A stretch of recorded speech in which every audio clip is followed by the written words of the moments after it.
Okay, I'm back out here with the Ranger G2. I have switched out the prop from the APC style 8x4 composite prop, which is a very stiff prop, with this Gemfan 8x3.8 ABS prop, much more flexible prop. I've gotten a couple of test flights on it so far. Let's get it in the air and we'll talk about it.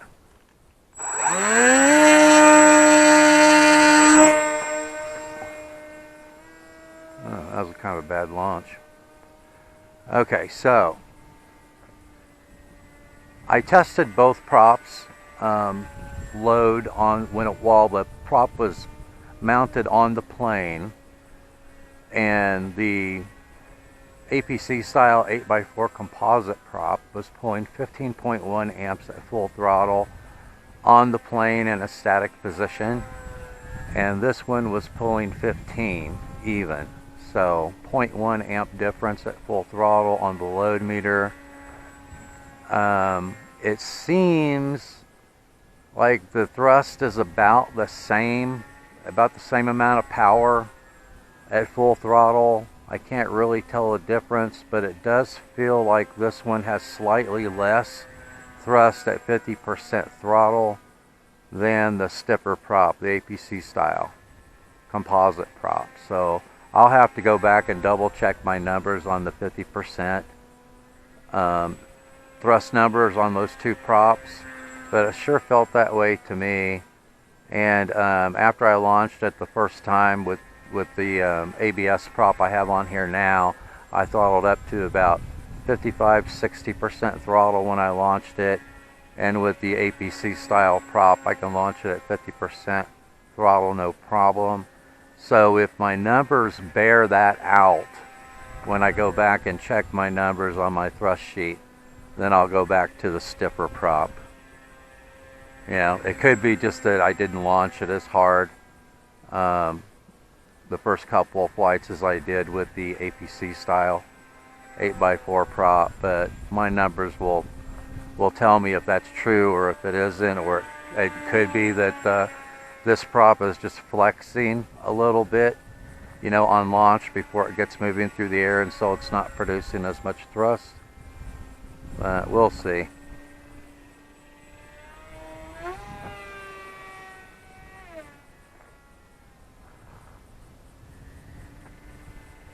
It seems just as speedy with this prop as it did the other one.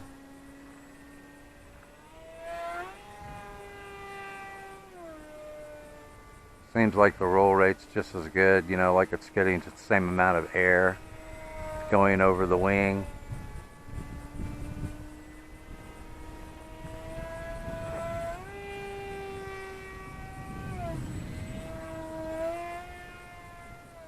It seems to me like it pushes it just as well. And I flew, last flight I flew for 5 minutes and 32 seconds before I put it back on the ground, flying much the same way that I am right now. And I still had 11.9 volts in the pack after flying 5 minutes and 32 seconds. So you could fly this, with this power setup, you could fly this for 11 minutes and still have 11.6 volts in the pack. So that's outstanding. You know, I don't think, you know, leaving 3.5 volts per cell in the pack, I don't think you'll have any problem getting 15 minutes of flight time out of this plane, flying it much the way that I am right now. You know, part just cruising around, part, you know, doing aerobatics with it.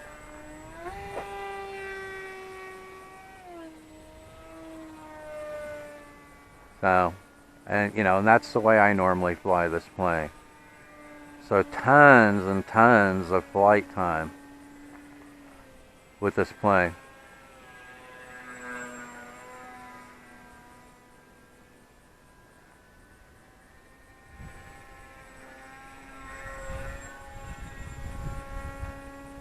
I'm not sure if this prop is quieter or louder than the other one either. That seems about the same to me as well.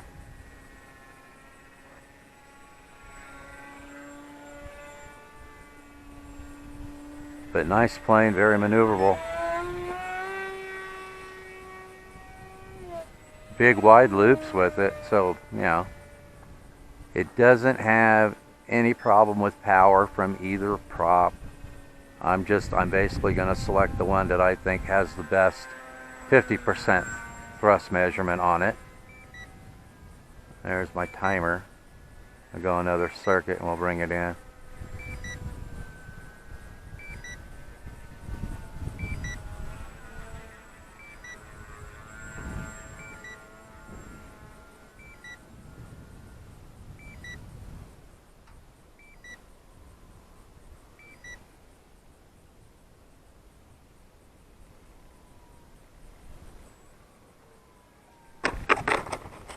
Alright, yeah, I don't know. It's kind of a toss-up between the two props. Like I said, I'm going to see my thrust numbers, you know, with the motor in a static position, which one has given me the highest 50% thrust mark, and I think that's the one that I'm going to go with. Okay, so that was a very fun flight session out there with this Ranger G2. I wanted to give you some information on the power system and the Turnigy 3S 2200mm 25C Lipo that I have in there is 172 grams. I really like the weight of that battery in this plane, although because it is a lightweight 3S, like I said before, I do have to have it all the way forward in the nose. I will put up a picture on the screen real quick so you can see the inside of the battery bay there and see how everything is positioned.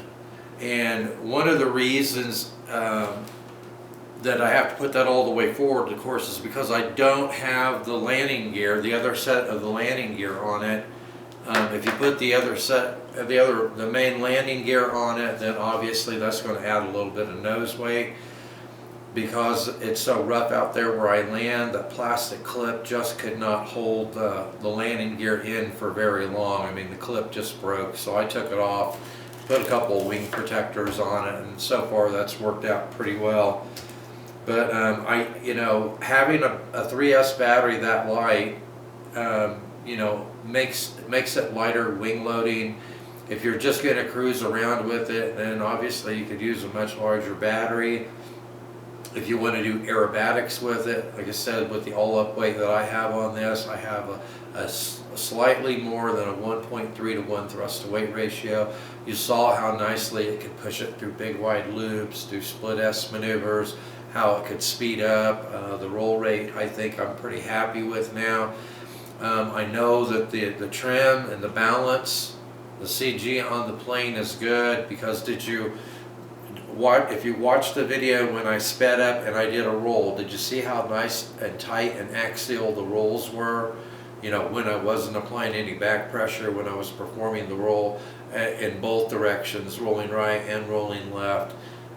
Nice and tight axial rolls, and these big gliders aren't known for doing nice tight axial rolls, and I've seen a lot of other flight videos of either this plane or similar planes, and I didn't see nice tight axial rolls in most of those videos. So I know that my trim and my balance is set really well, or you wouldn't see those nice tight axial rolls.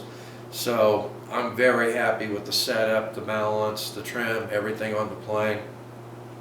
The prop that I had on here, it supplies 940 grams at full throttle. On the bench in a static position, it was pulling 18.6 amps. So at full throttle, while it's moving through the air, it shouldn't be pulling more than 14 amps. At 50% throttle, this prop produced 405 grams of thrust. Not too bad, considering that the all-up weight with that 3S Lipo that I'm using is 712.5 grams.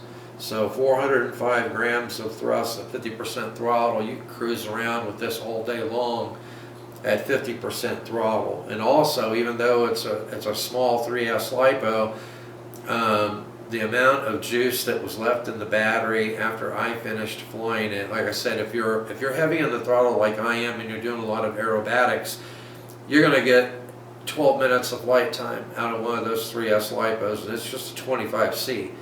If you're just cruising around most of the time, you're going to get 15 minutes of flight time out of one of those Lipos. So that's outstanding. That shows you just how aerodynamic this airframe is and how well it cuts through the air and how little drag that it has, that it's using that few amps when it's flying through the air. And it, on the bench, 50% throttle with that prop was 5.8 amps in a static position.